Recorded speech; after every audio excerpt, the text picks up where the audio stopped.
Welcome to Darin Batchelder's Real Estate Investing Show. Each week, you will learn how to grow your wealth through real estate investing. Be introduced to the players that are getting it done and learn how you can get involved. And now, here's your host, Darin Batchelder.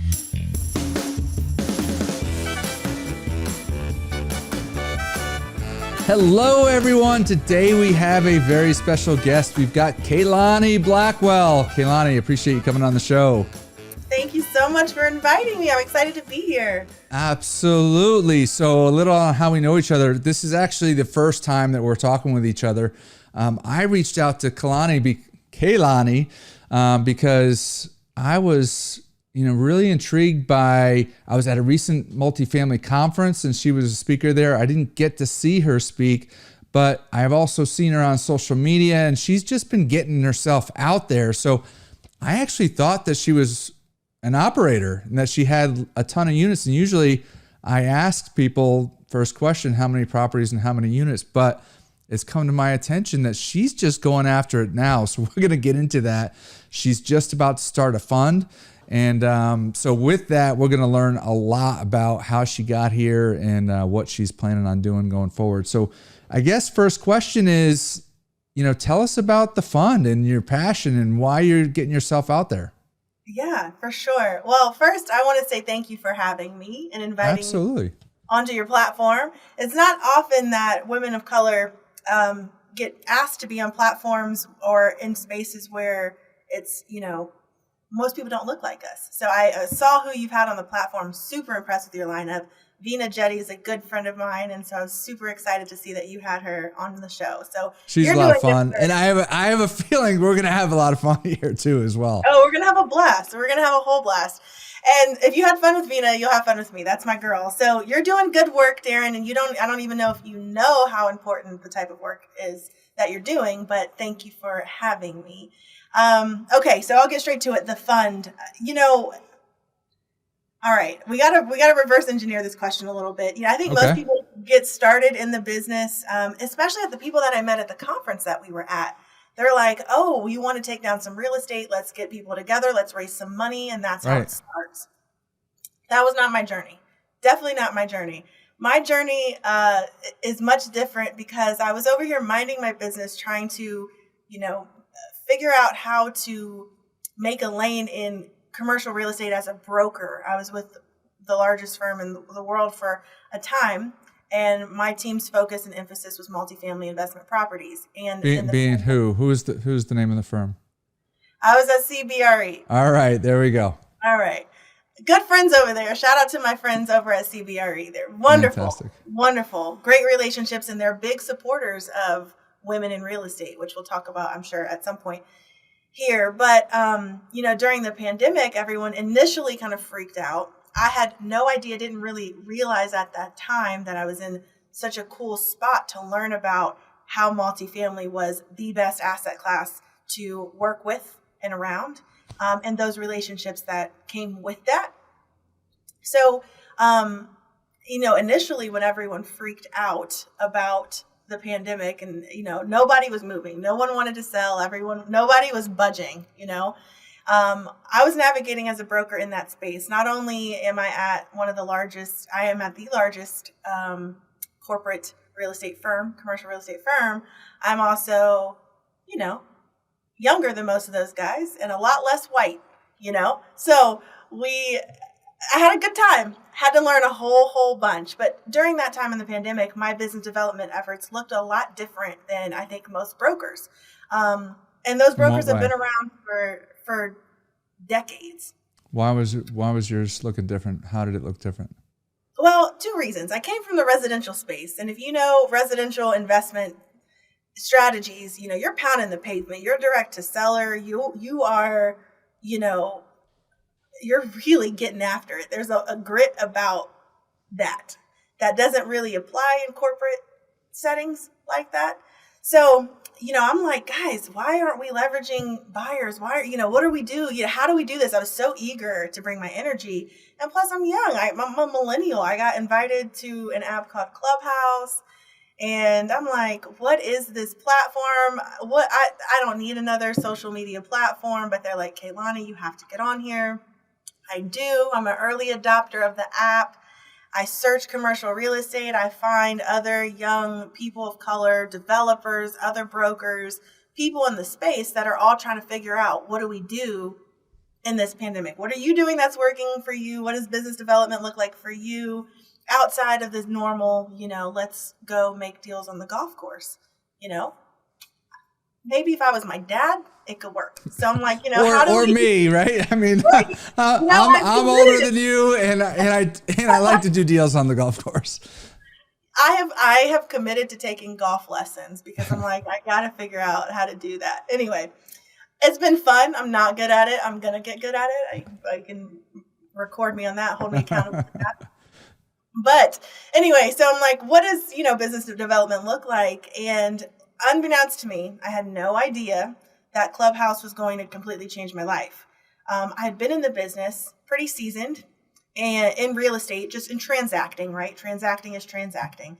And I heard some women just being mansplained to, asking questions to people on that app, and they were just not getting good answers. Not good answers for women in the business, and arguably maybe just not good real estate advice. And I had asked to, respond to some people and join those conversations. And I think it was just pretty evident, kind of knew what I was talking about. And so I got invited to Good for you. Everything. Thank you. And now this is all virtual, mind you. Clubhouse is like a 24-hour audio platform, yeah. Right? It's like Twitter Spaces before Twitter Spaces was Twitter Spaces. That's why there's a Twitter Spaces, is because Clubhouse. And so went viral on that app, met my now business partner on that platform. We were the only two women really actually a part of any conversation. Who is that? Her name's Brittany Rose. Shout out to my girl, B Rose. All right. Very good. And so she encouraged me. We need to make a club on Clubhouse. I'm like, I don't do social media. No way. Anyway, she twisted my arm enough. We made a club called Women in Real Estate. In less than 1 year, that club had over 58,000 members on the platform. Are you kidding me? No lie. 58,000. 58,000. Fantastic. It's at 65 today. Oh my gosh. It's at 65 today. So we were awarded that club in January of 2021. And here we are on Clubhouse alone, over 65,000 members. So this is why I said I had to reverse engineer that question. Why did we start a fund? Well, when I said most people they get into this business, they want to raise capital to take down assets. That's cool. Their progression after that is, how do we teach courses? How do we gain some, social equity? How do we gain some influence? And it was reversed for Brittany and I. We gained the influence, and now we're like, okay, we're responsible for this group of people. I'm very intentional about who I put in front of our audience. How do we care for this group of people, provide access to opportunities, resources, education? Well, the next obvious choice is a place to invest your money with like-minded individuals into projects that are actually going to enact change in community, support other women, other minorities in the business. That is why we are launching a fund. Wow. Congratulations. I love that you said, how do we care for these people? Because, I think in social media, there's a lot of people out there that they just some of them just want to get as many followers as possible and then think about, okay, how do I monetize this? Right? Yep. But you looked at it a little differently, like, all right, well, all these people are now looking to us to kind of lead them. Like, how can we care for them? What can we do to help them? And, financial is definitely a big piece of people's concerns in life, right? So if you take your knowledge and your influence and then you decide, all right, we're going to put our energy behind this, behind creating a fund so that other women can get involved. And we're going to, it sounds like you're going to pick investments that are going to benefit minorities and women. That's all accurate. you said something pretty profound. You know, people want to get as many followers as possible and then monetize. I want to say something. I don't know how long I'm going to be able to say this, because obviously now there's a progression here, but we turned women in real estate from a club on Clubhouse into a for-profit business. The reason that we did that is because women were reaching out to Brittany and I left and right. How do we connect further? Like, Clubhouse is cool, but it's just Clubhouse, right? There's so much more to be done here than just have conversations on Clubhouse. So we created the for-profit company, Women in Real Estate, and it has a few different arms currently, but we offer a membership platform. And being a member with us gets you access to us, our entire network, the rest of the members, right, and all of their skills and connections, education. We're bringing in experts left and right to come and teach our community. It's a community. It is truly a great community where you have access to people that will pick up the phone when you need help, right? It's real. And you can actually talk about what your experience is in the business, what you actually go through while you're navigating this business. Some people don't have support, and a lot of women who are moms and caregivers and business owners and people responsible for their households don't have that in-home support because people don't understand what is required to make it in this business. People die out quick, right? Real estate sounds sexy till you're in it and you have to eat what you kill. It's like, okay, this is scary. So we provide that system of support. And so that being said, it was very necessary for us to, try to take our following off of the Clubhouse platform. And we still do a lot on Clubhouse, but provide more access. So now then the question becomes, what opportunities are you affording to them? And because we have a membership service, for lack of better terms, that people can pay to be a part of, very affordable, mind you, one of the most affordable communities I've ever seen in the market. But what the point I wanted to make is every person that we have that's a part of our membership base in real life came to us organically. We have not paid a single penny in marketing for membership.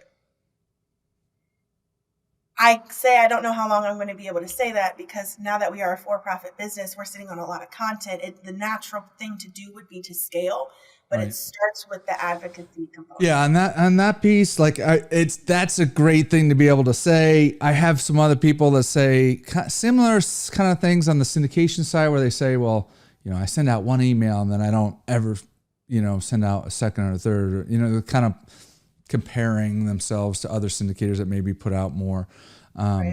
But I'm kind of in between on that, because I believe that social media, whether it be advertising or whether it just be posting on social media, could put you in front of people that don't know you yet, and they're looking for, the training, they're looking for the services, they're looking for somebody to be inspired by, they're looking for a leader, they're looking for somebody that believes in their, in their space and believes in them, that they can actually achieve more. And you could be an example for them.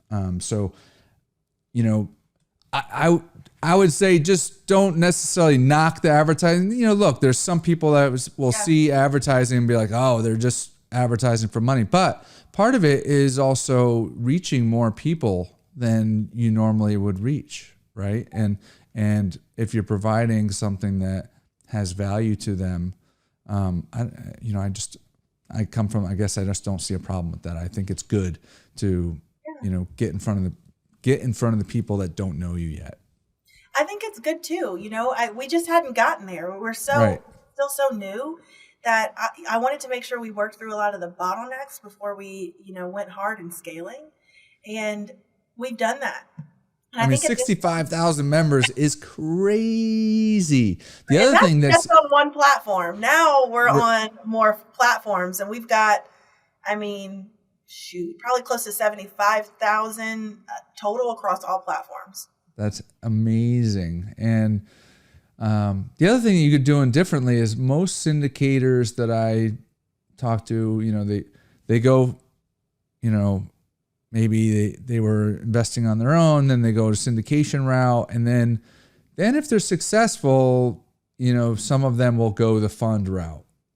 But I've talked to a lot of syndicators that have a lot of units, and I could tell they're scared because you know what, when you go to the fund route, it's different than just showing, hey, I got this deal. Do you want to invest in this one deal? And they have been conditioned that, oh, I can raise the money for, one large property or two large properties. But can I raise a fund where people don't know the properties, don't know the investments that are going to come in? So talk about the fund. Is it a blind fund? And will you invest in any kind of asset class? Yeah. So that's a great question. I don't think I'm going to operate it as a blind fund. Brittany and I have had some conversation around this, but you bring up a really good point. And I think what makes our fund so special is that we're offering it to our members. If we wanted to make it a blind fund, we could, and it would be successful. And I'll tell you why. It's because people are buying into the cause and the platform, right? These are our dedicated members. I don't have to solicit investors blindly.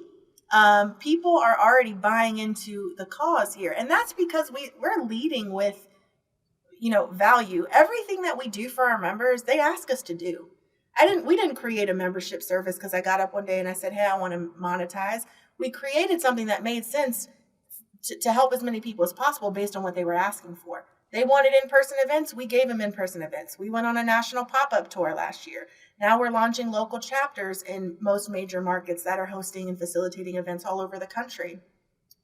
They asked for that. They asked for investment opportunities. Okay, how do we do it in a way that makes sense? And that's because we fully embody the core values that we have. I mean, it's not a joke to us. I've been played with enough in this business as a young professional.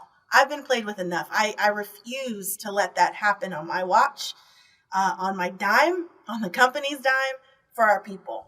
And based on that alone and how we really created a community where we're helping our members elevate, if I said I wanted to invest in Q-tips, they'd be like, all right, cool, we're doing it because anything has the value that you give it. So we're better together, man. We're better together. So that's my first response. We could do it blindly if we wanted to, but I also want to make sure that our members see in full transparency what the process looks like. How do we set up the fund? How do we choose which regulation? How do we choose the project? How did we underwrite the project? What helped us make this decision? Who were the key players in the team that we had to execute this so they can go and do the same thing? Right? We don't gatekeep any information here. So that being said, what kind of assets do we want to go over? My background, and I've learned so much about multifamily, in love with multifamily. I also think that there's a lot of green space in single family, and it becoming an asset class of its own with how much it's getting bought up by institutions, which I think absolutely. There's a socioeconomic, factor in making that decision, which is how housing prices are inflated, how rents are inflated, the need for housing, the demand for housing. There's a lot that goes into that. I think we can enact a lot of change before single family becomes a crazy asset class for institutions, right? So I have a soft spot for that, have a knack for that. And I'm also, depending on the strategy, I'm really here for the land play. I think that with the clear demand for housing, there's going to be development opportunities that we would want to get behind and support. That's fantastic.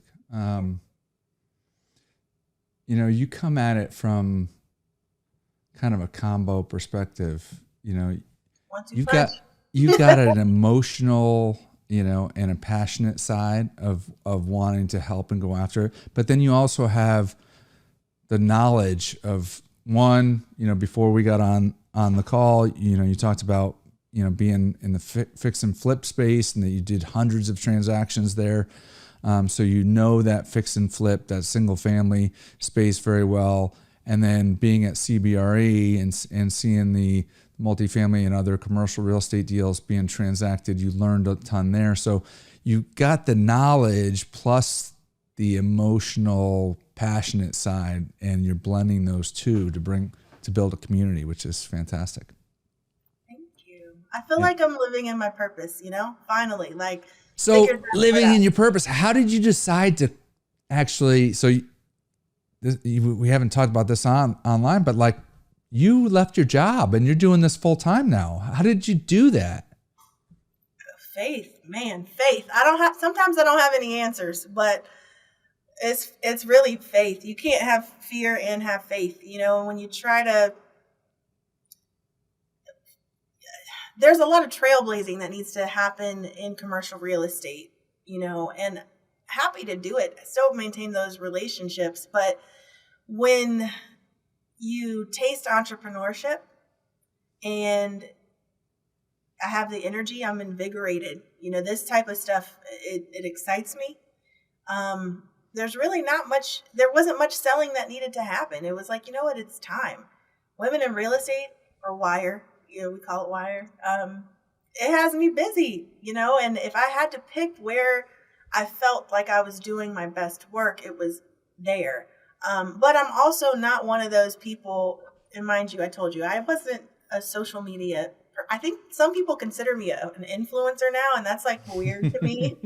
I didn't do social media before this, but it's important to me to not just be an influencer, right? I don't want to sell WIRE membership and say, I'm a woman in real estate, and I'm not actively practicing anything, Right. So it's important for me to always to always be a student, continue to learn. I'm not too good to learn. I do not know everything. I don't know anything half the time.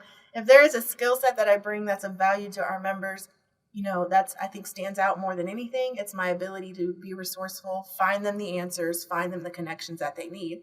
And I am willing to use whatever weight I carry in whatever room, right? Saying, hey, I'm the founder of this organization. We lead over 70,000 women.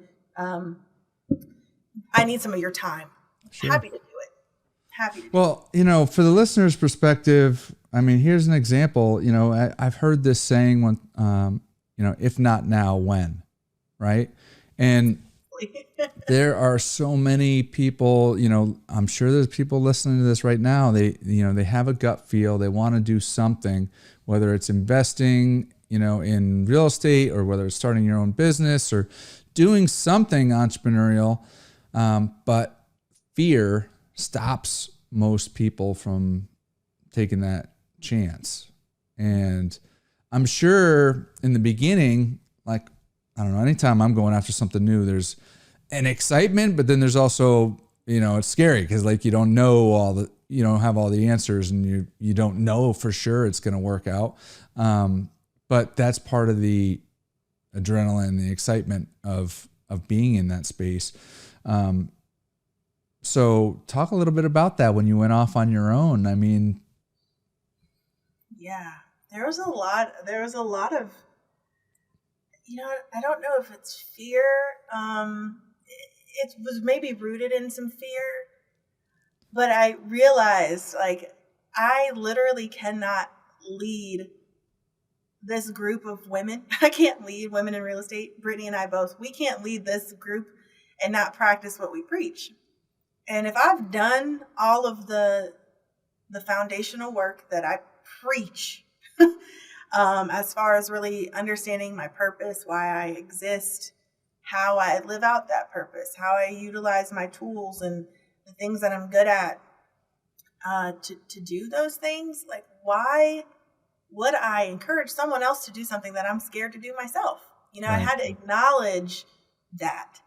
And I think everyone's path looks different. Not everyone's meant to be an entrepreneur. Not everyone is meant to. But let me ask you this: do you see yourself ever going back to corporate? Can we cuss on here? Go for it. Fuck no. So the hardest cuss word I could choose, the most aggressive cuss word I could choose.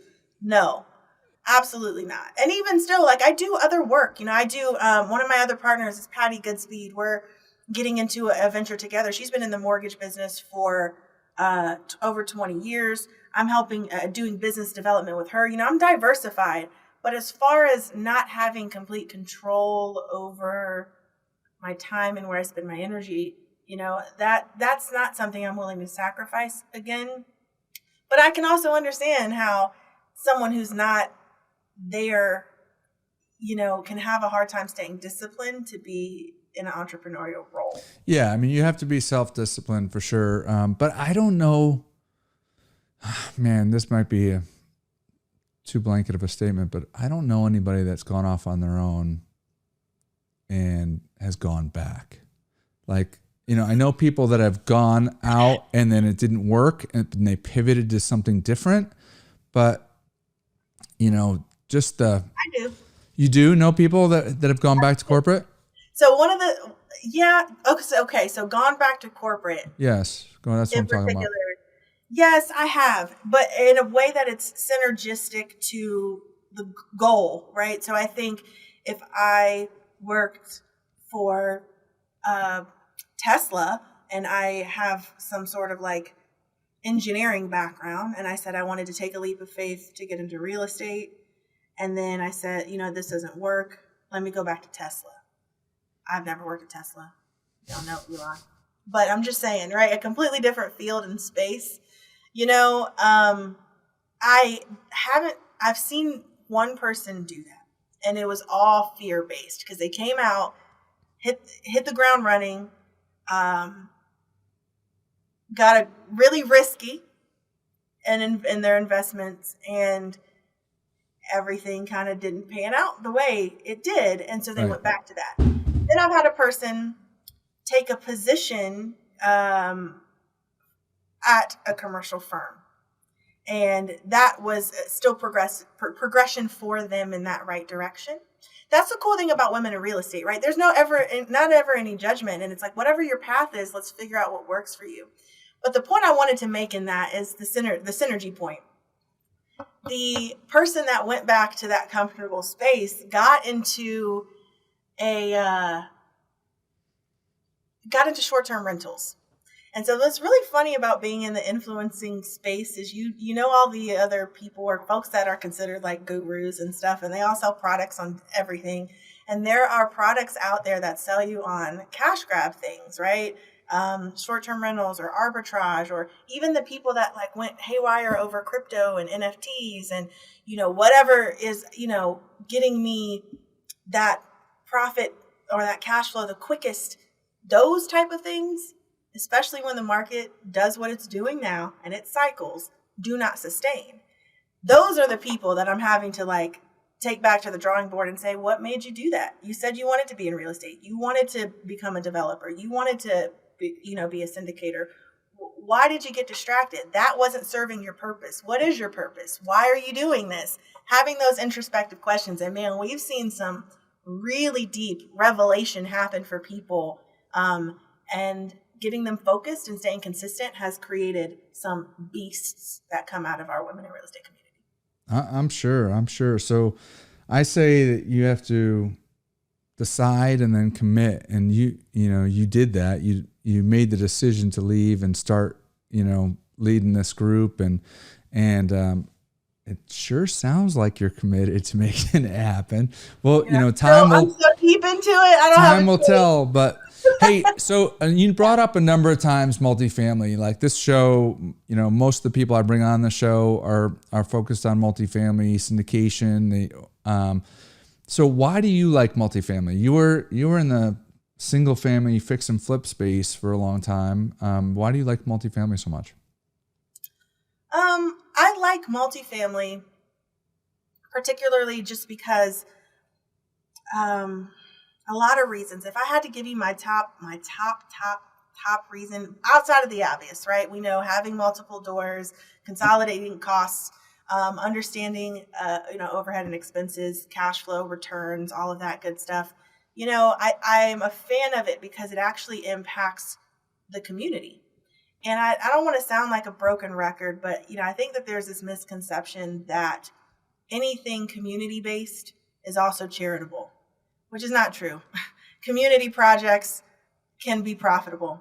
Impact projects can be profitable. And there's nothing that grinds my gears more than operators and owners that don't understand the community that they're serving and don't understand the community that their residents are from. At this point, everyone's going after Class B value add, right? 90s, 2000s vintage, whatever, right? Class B value add. Well, where are a lot of those assets located? Who are those residents? Are we displacing people? How we deploy CapEx to revitalize, it impacts people. And that is the part that doesn't get thought of all the time.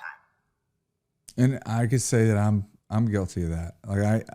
I look at it from more of a numbers, perspective. And I know some syndicators that are heavy on the community, and the community definitely has a return because even to the numbers guys like myself. So if you build a strong community, then the people in those apartment complexes are not going to leave. They're going to stay. And then all of a sudden, when the lease renewal comes up, all of a sudden you have much higher retention rates, and then you have much less expenses because those units aren't turning as much. And so you don't have to renovate them. You don't have to repaint it. You don't have to resurface the countertops. You don't have to put in new flooring and all of that. I'm guilty of being more the numbers guy, looking at it from a business perspective, but I do see the benefit of not just the touchy-feely, which you have that, passionate that you want to serve that community. But even for just the pure numbers folks, if you have strong retention, your expenses are going to be substantially less, and your retention is going to be substantially higher. Absolutely. And you've heard it probably several times where people there was a change in management and the whole community went to shit. Okay, how do we prevent that, avoid that, care for the people in the community? What's most important for the people in that community? And I love that you just said that, because now there's some enlightenment there. So the next project you take down, or if you're evaluating what your current portfolio looks like, those are just things to think about. And it always, when you do good and you put that good out there, I'm telling you, it comes back tenfold every time. Absolutely. I mean, so I think of it more in terms of the investors and growing the wealth. That's why I like syndication, because you have all these investors, and you're going to build a fund. You're going to have all these investors in the fund, and you guys are going to bring, great projects that are going to help the community of those projects, but are also going to help build the wealth of all those, individual investors. Yeah. I think of it more from the investor perspective.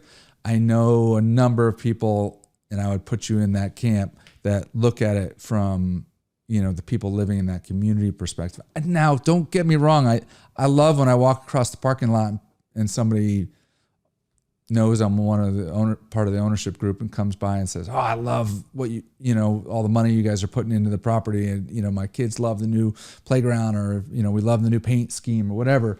But it's probably not my number one thought on my mind. I'm looking at it from a return perspective, but I love people that are passionate for that. So congratulations to you. It's got to make sense, though. Don't get me wrong. My analytical background won't let me. I just don't have it in my bones to buy bad, and I've learned enough of those lessons. I don't have it in my bones to buy bad, so it's got to make sense. But what's the toughest thing now, going out of corporate and now being an entrepreneur and trying to build this community, give back, develop this fund? I mean, you got a lot on your plate. What's the most difficult part? Oh gosh. The most difficult part was learning how to relinquish control. Because to your point, we have a lot going on. You do. So I had to learn how to delegate. We haven't even touched on half of it. I mean, we have a national real estate team through EXP, because a lot of our members hold active licenses. We've got that. So really, it's just bringing in key partners and people. And what's really cool about it is that our members are so invested in this community that they're like, "Hey, how can I help? What can I take on? Can I hang my license here? How do I take on more? How do I become more of a leader? Can I be a chapter leader? I want to throw this event. I want to do that. And so it's really just providing the support for them. Again, this is not about Kelani and Brittany. This is all about them. And it's funny that, recently what's bubbled to the top for me is that I probably need to speak more. Brittany and I typically aren't the ones to speak. We use our platform to highlight everybody else. And so doing this podcast or speaking at the conference in Charlotte that we were at, that was pretty strategic. And it's afforded us, because we use our platform so selflessly, the members know that it's theirs. They want to use it. So in order for me to support everybody in every way possible, and I use discernment, not every way, but most ways. Sure. I had to bring on people, man. We had to grow our team. And so now we've got, my mom was our first person. I'm like, Mom, I need you to do some admin work for me. I can't do this. This is too much. Delegated to her, brought her on. We have a program manager, brought her on. We've got chapter leaders, brought all of them on. We've got circle leaders, brought those people on. So it's a lot of that. That's awesome. You know what? I mean, you brought up, and that's most businesses is, the person at the top is the bottleneck, right? And bringing in other people that can manage different parts of the business is critical. So you're doing that. What would you say the number one thing you're trying to provide your members? Is it financial freedom? Is it community? Is it, education? What's the biggest value you think that your members are going to get out of being part of that community? Yeah. The biggest, because all of those things are accurate. Everything you just said is completely accurate. All of those things. But it is the support. I had this, I said this one time and somebody laughed at it. And someone was like, well, what women in real estate, what do you sell? And I'm like, support, dude. Support. And that sounds so crazy to some people, but support can look like a lot of different things depending on what your need is at the time. And someone would be really busy if they came to every wire event, every Zoom call, every meeting, if they saw every message in our Slack channel, whatever, they'd be really busy. So the goal isn't to have, something, isn't to keep someone busy with all of our things. It's give you enough options to figure out how we can support you for where you are right now. The beautiful thing about the community is that need changes for each person over time. Today, it might be a connection. Tomorrow, it might be education. The next day, it might be a shoulder to cry on. The next day, it might be a babysitter. The next day, it might be help negotiating an employment contract. It might be any of those things. So it's really just the support, knowing where to get the support that you need for that moment in your life. Yeah, that's cool. The other thing that I think you guys are doing that's cool is, some people,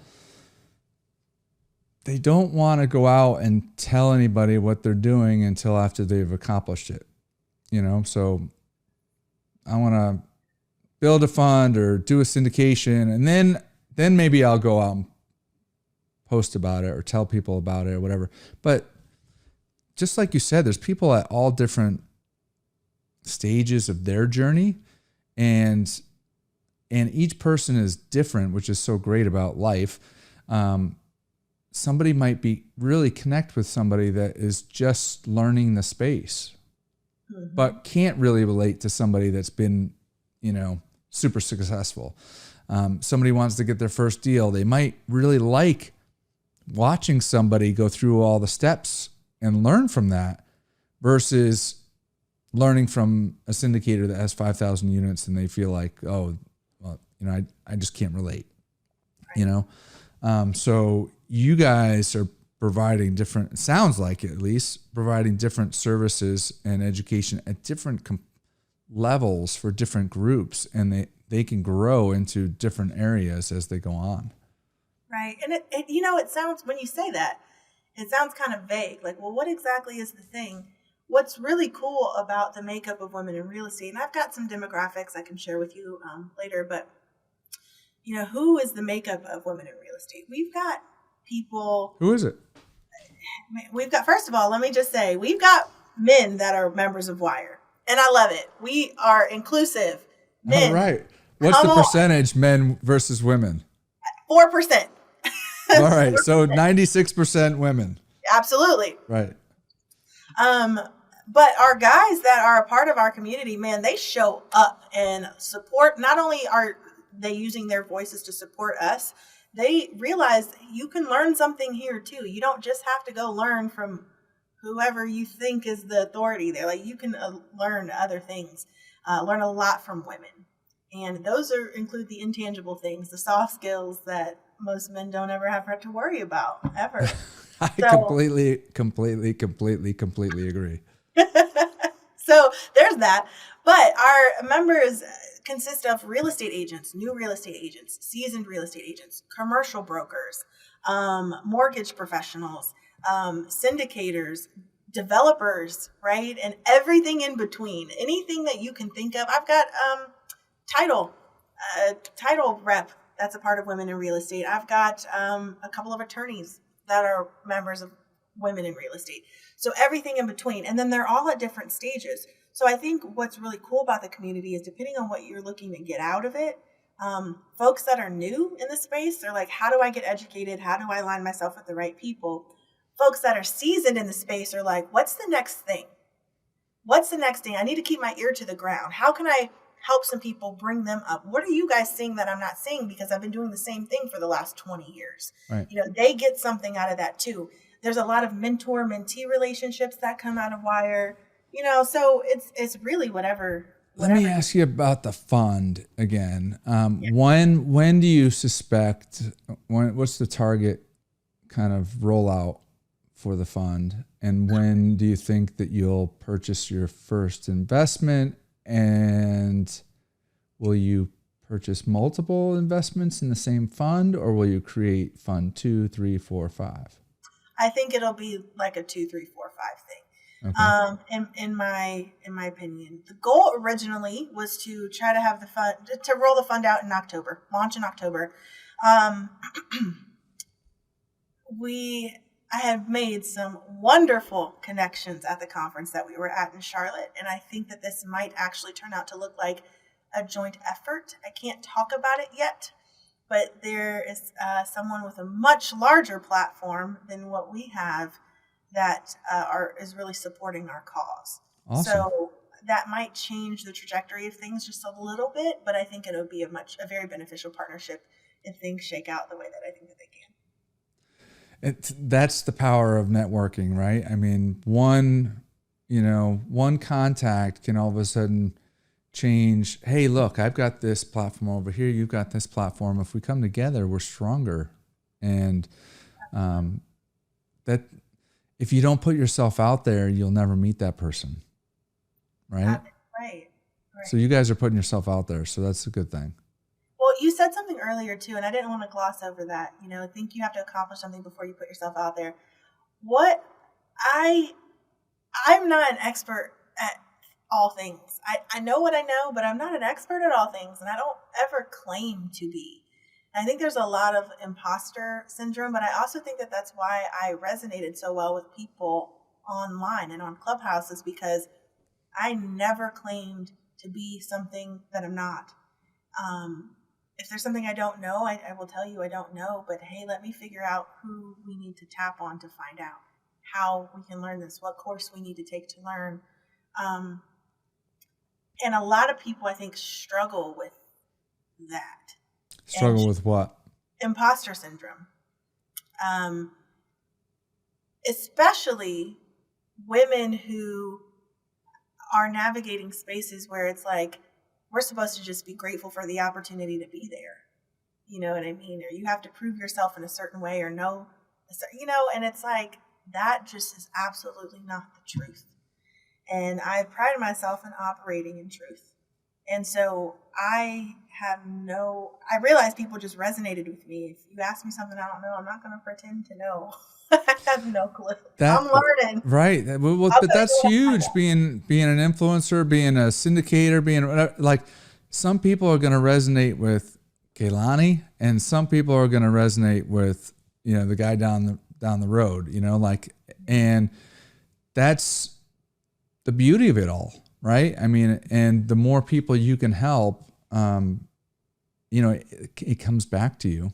But that's not, I don't know you that well, but I could tell in your heart, that's not the reason you're doing it. You just want to help other people, but it does come back to you. Somebody had once told me, it's almost like anything in life, right? You want more energy, go burn energy. You want more money, give money away. It somehow comes back. Like it's weird. But that's the way it is. You want to hoard everything. You're probably not going to have a lot of stuff just show up on your lap. Right. Abundance, that abundance mindset, Yeah. So talk about mindset, where's your vision from here? I mean, like you've already got 70,000, followers on all your platforms. Like, where's the vision? Where are you guys going? Great question. One of the things I think that makes our tribe so special is that we're so nimble. We're really, really, really nimble. And I also have a huge appreciation for the fact that the brand is so strong that those 70,000 combined, followers, that's just wire. That's not me. I could care less if I never got a single follower ever. If the brand is doing well and our members are doing well, I'm happy with that. So what's next for Wire? We need to actually execute on these things and do them and do them well. It's proof of concept. I think what's really cool about Wire is that we are really that bridge between corporate and community. So not only are we really helping our members, we have the target demographic of the century, right? Everybody cares about diversity, equity, and inclusion right now. Since George Floyd, it's been the buzzword, and it should have been it should have been the thing a long time ago, but everyone wants to diversify their workforce. So women in real estate holds the target demographic for most corporations. So I think that the next thing for women in real estate is going to be some really large and important corporate relationships with the really big companies of the world who care to invest in women, invest in women-led projects, care about their own company cultures, and really tap into the gold mine that we have here, which is our people and our women make the world go round, man. So I think you are sitting on, something really, really special. I'd be interested to see, I'm going to be interested to watch how it plays out. Because I think that there's some, when you talk about large corporate relationships, that I think there's some that truly do care. And there's probably some that know they need to do it and, want to do it because they're supposed to do it. And so they could say they did it. And look, I'm not saying that one's right or wrong, because you could end up working with somebody that maybe they didn't necessarily care, but you could end up having a positive influence on them. Right. And then that sways them after the fact, or work with another big corporate relationship that just genuinely wants to, dive into that space. So it'll be interesting to watch. No real question off of that, but I agree. You agree? All right. So, it's an interesting time. And look, in life, I think, people say, wow, it's so much tougher today than it was 20 or 30 years ago or 40 years ago or whatever, But at the end of the day, we're all kind of battle the same whoever kinds of thinks. things, right? Yeah. You know, I mean, look, if you read the Bible, it's still applicable today in today's world, even though we have social media, right? It's still kind of the same stuff and a lot of it comes down to what's going on in our head, right? And, our mindset. And so I like that you're helping people, not just, with a goal, but also you're getting underneath and trying to help them have a little different mindset, because until you believe that you could achieve something, it's not going to happen. That's a fact. Absolutely. Can I put is there a sound effect? So Right. Darin with the message. So, I mean, you obviously believe, and I think that's fantastic. What do you like to do outside of work, outside of this passion of yours of growing this team? What do you like to do outside for fun? Oh gosh, outside for fun. I am a foodie. I love to travel. I love live Domestic, music. International. Both. Everything, everywhere, except when it's cold. So international, where do you like to go? International, where do I like to go? I spent a significant amount of time in Portugal. That was really fun. I have a lot of places I still need to go. So we all do. Yeah. So my goal is to get, freed up enough to be able to explore some things. I feel I'm in grow mode right now. And fortunately, I travel a lot because of work. Wire has an international, footprint, digital footprint. Oh, does it really? So it's not just domestic. We've got, and now it's much smaller audience, but we've got a recent community in Africa forming. Wow. That's a Brittany thing. Don't ask me too many questions, because that's a her thing. Brittany's actually in Dubai right now, and she went to go on vacation, and she is there working. She's met several people that she's connected with online that know of Wire. I'm like, okay, cool. So, that's kind of just a thing. So inherently, we've got a lot of travel opportunities, but I like to travel, love to eat, love live music, and I have a Great Dane. Me and my girl. So dog lover. 1,000%. And I like basketball. I'm really into basketball. So very cool. Yeah. Very cool. Well, if listeners want to get to know, I mean, we've talked about Wire a lot. Like, how do people reach out and get to know you guys better and get to know more about your organization? Sure. Joinwomeninrealestate.com. That's our official website. So if you're a woman in real estate or anybody, say it one more time. Join what? Joinwomeninrealestate.com. That is our official website. So if you're a woman in real estate or not, you like anything we've talked about today, you want to be a part of our community, come check us out. If you lead an organization or a company where you think that there are some collaborative efforts, it makes sense to get in front of our audience, tap in with us, shoot me an email, Kelani@joinwomeninrealestate.com. Shoot me an email. That's really it. Instagram, my name, Kelani B. I'm there. I don't check my DMs. I have too many, but I'll do my best to keep up. Yeah. Darin, I got a question for you. Can I ask you a question? Look, this is like over 100 episodes, and I have never been asked a question from somebody, but I bring it on. See, a day of firsts, huh? Exactly. Okay. It's about real estate. Okay. So how are you with the economy, with the industry, the market cycling the way that it is? How are you hedging right now? I mean, what adjustments, how are you pivoting? What adjustments have you had to make?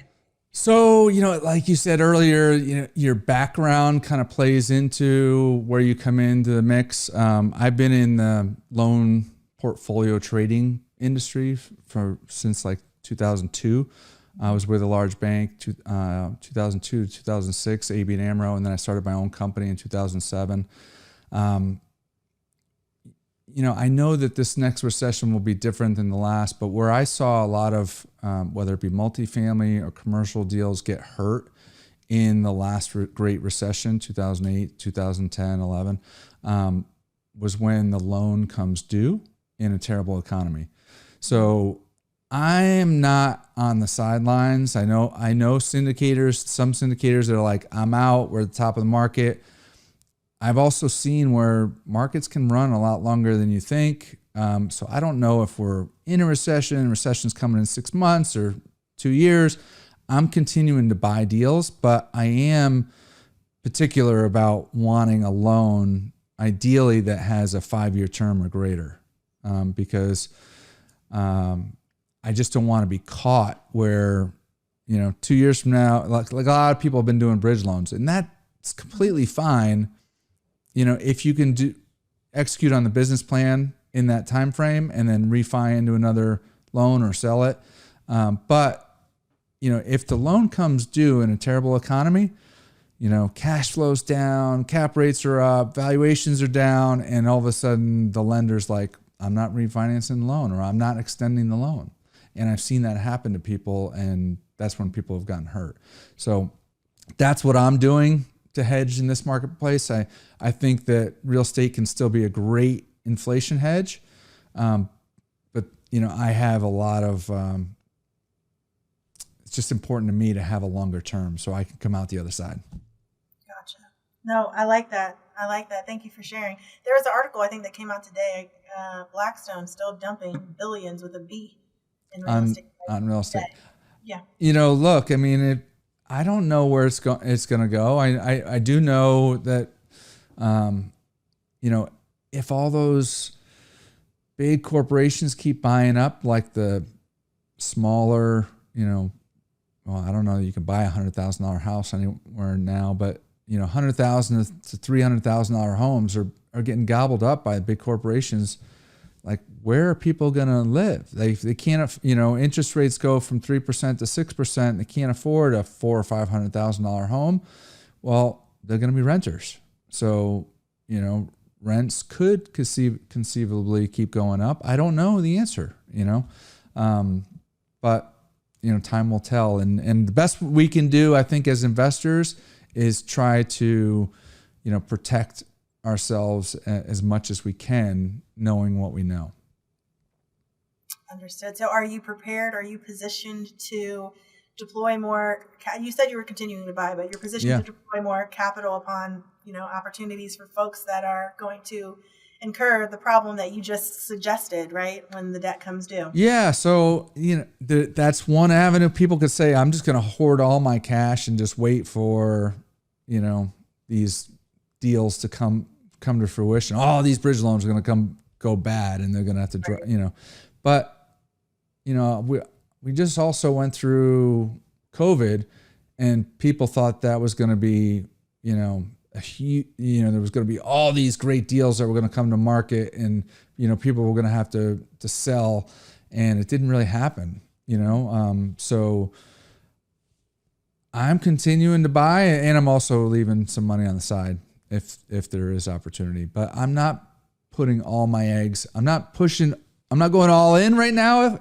We are at a frothy part of the market, real estate market, but I'm also not stopping and just hoarding and just, waiting to have calamity happen. I don't know if it's going to happen.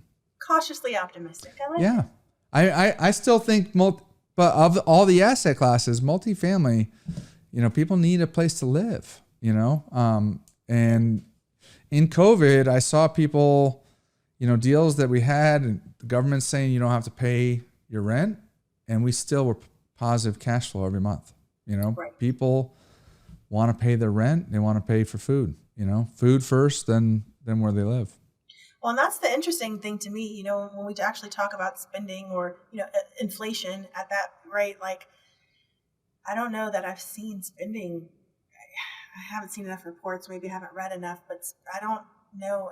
Personally, am I spending less? Should I be spending less? I think people are still spending, I think people are still spending, and there's, certain people that are complaining that prices are up. And look, I don't like paying for, more stuff either. But, what I would tell listeners is, look, the earlier that you buy assets that appreciate, then yeah, you might be paying more at the pump, or you may be paying more, at the grocery store.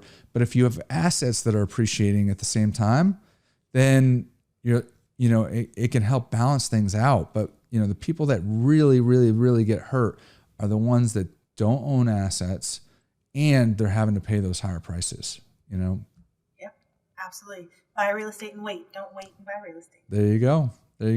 Well, Kelani, I really appreciate you coming on. I look forward to meeting you face to face at some point. And, listeners, I hope that you guys enjoyed that one. Definitely look up joinwomeninrealestate.com. She's got a lot of passion, and I think that she's doing a great thing for her members and also the community at large. So until next week, we're signing off. Thanks, Kelani. Thank you for watching Darin Batchelder's Real Estate Investing Show. If you liked the episode, please click the like button and subscribe to the show. If you already are subscribed, then thank you. And please share the show with a friend. Check out other free resources at darinbatchelder.com/learn.